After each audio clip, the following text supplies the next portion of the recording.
हज़रत मोइनुद्दीन चिश्ती अजमेरी, जिन्हें ख्वाजा गरीब नवाब के नाम से भी जाना जाता है। ख्वाजा मोइनुद्दीन चिश्ती इस्लाम धर्म के एक ऐसे महान सूफी संत रहे हैं जिन्होंने इस्लाम के सूखते दरख्त को फिर से हरा भरा कर दिया। दोस्तों, भारत में ऐसे अनेक तीर्थ हैं जो सभी धर्मों के लिए आस्था का केंद्र है। ऐसा ही एक तीर्थ है अजमेर शरीफ, जहां ख्वाजा मोइनुद्दीन चिश्ती की दरगाह है। लोग यहां अत्यंत श्रद्धा के साथ मन्नत मांगने आते हैं और मुराद पूरी होने पर ख्वाजा साहिब का शुक्राना अदा करने आते हैं। अरावली पहाड़ियों से घिरा अजमेर बहुत ही खूबसूरत जगह है। कहा जाता है कि मुगल बादशाह अकबर आगरा से 437 किलोमीटर पैदल ही चलकर ख्वाजा मोइनुद्दीन चिश्ती की दरगाह पुत्र प्राप्ति की कामना के लिए आया था। आज इस स्तर पर हर तकबे के चेहरे दिखाई देते हैं, चाहे वो किसी भी धर्म का क्यों ना हो। यहाँ अक्सर बॉलीवुड स्टार्स अपनी फिल्मों की सफलता के लिए दुआएं मांगते रहे हैं।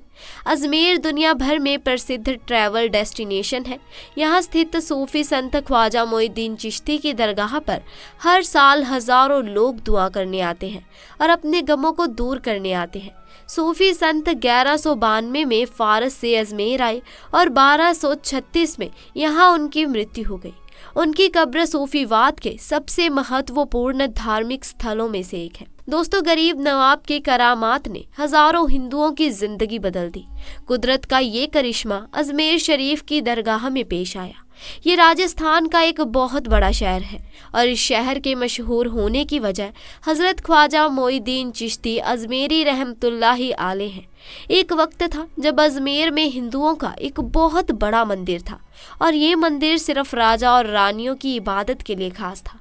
और उस मंदिर के साथ ही एक तालाब भी था जिसको हम और आप आना सागर के नाम से जानते हैं और पहचानते हैं। दोस्तों, हिंदू इस तालाब के पानी को बहुत ही ज़्यादा पवित्र यानी पाक साफ मानते थे। उनका मानना था कि जो भी इस तालाब में नहा लेगा उसके सारे गुनाह झड़ जाएंगे। कहते हैं कि इस मंदिर में रात को इतने चिराग जलते हैं कि हर रात 3.5 मण तेल उन चिरागों में इस्तेमाल होता है। अगल बगल के देहाती इलाके मंदिर के नाम थे, यानी उन देहात की आमदनी मंदिर पर खर्च होती थी।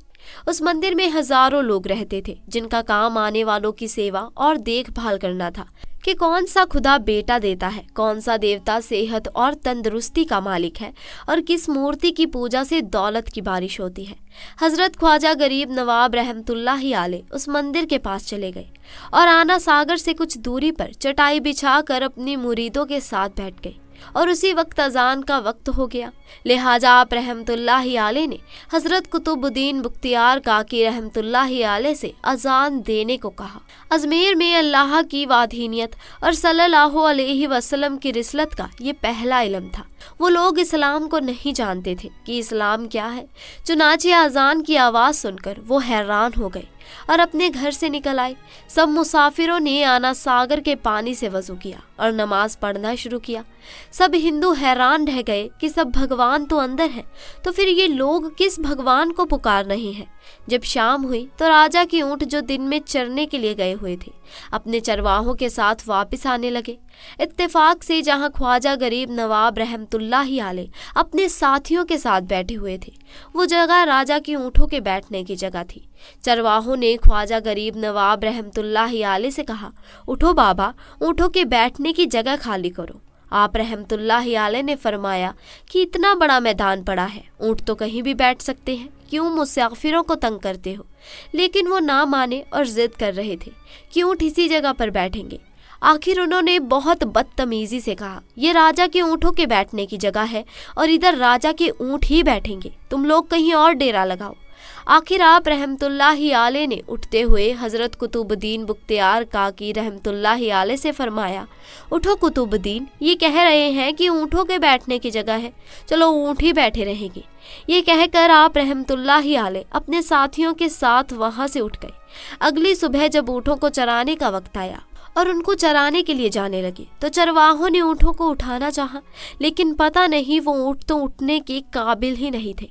उन्होंने ऊँट को मार मार कर जबरदस्ती उठाना चाहा, लेकिन वो बैठे ही रहे। चरवाहे बहुत ज्यादा परेशान थे कि जो ऊँट उनके एक इशारे पर उठ जाते थे, आज क्या हो गया है, क्यों नहीं उठ पा रहे हैं। आखिर उन्हें याद आया कि कल उस मुसाफिर फकीर ने कहा था कि चलो ऊँट ही बैठे रहेंगे। लोग इकट्ठा होना शुरू हो गए। कोई कह रहा था कि फकीर कोई काबिल जादूगर है, और किसी ने कहा कि वो कोई भगवान का अवतार है। धीरे धीरे बात राजा तक पहुंच गई कि एक मुसाफिर फकीर ने राजा के ऊँटों पर जादू कर दिया है। राजा ने ख्वाजा गरीब नवाब रहमतुल्लाहि अलैह को पैगाम भेजा कि तुम कैसे फकीर हो जो बेजुबानों को बांध कर रखते हो, ये बेचारे भूख से मर जाएंगे, इसीलिए मेहरबानी करके अपना जादू वापस ले लो। आप रहमतुल्लाहि अलैह ने फरमाया कि हम मुसलमान हैं और मुसलमान बद्दुआ नहीं करते, ना ही जादू करते हैं। जाओ कहो जिसके हुक्म से बैठे थे उसी के हुक्म से उठ खड़े हो जाओ। अब जो जाकर उठाया तो ऊँट फौरन उठ गए और हिंदुओं की दिलचस्पी उन मुसाफिरों में बढ़ने लगी। 5 वक्त अजान होती और नमाज की अदायगी की जाती। आखिर राजा तक ये बात पहुंच गई। कुछ फकीर आए हैं जो मुसलमान हैं, 5 वक्त अजान देते हैं और हमारे पवित्र तालाब को हाथ मुंह धोकर भ्रष्ट करते हैं, यानी कि नापाक कर देते हैं। और तो और हमारे धर्म के खिलाफ बातें करते हैं, कहते हैं कि मूर्तियां पूजने के काबिल नहीं है, ये तो सिर्फ पत्थर है, इसीलिए इन्हें यहाँ से हटाया जाना चाहिए। राजा ने फकीरों को पैगाम भिजवाया कि तुम लोग मांस गोश्त खाते हो, हमारे धर्म के खिलाफ बोलते हो, और तो और हमारे तालाब को अपने हाथ डालकर नापाक करते हो, जो हम बर्दाश्त नहीं कर सकते, इसीलिए तुम लोग यहाँ से चले जाओ।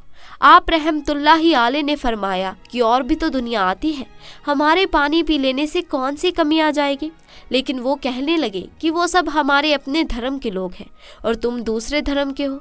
आइंदा तुम लोगों ने तालाब को नापाक किया तो हम बर्दाश्त नहीं करेंगे।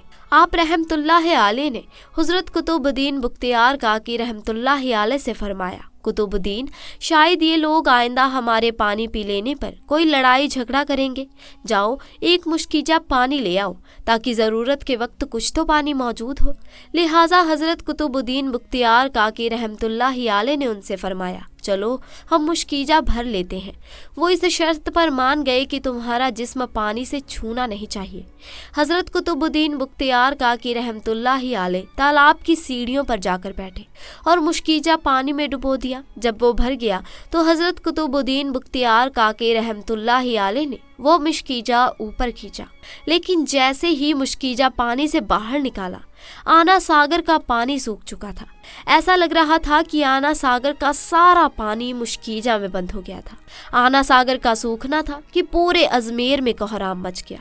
वो रो रहे थे कि जो हम गुनाहों की गठरियां लाते हैं और आना सागर में गुसल करके उनसे छुटकारा पा लेते हैं, अब हम गुनाहों का बोझ लिए किधर जाएंगे।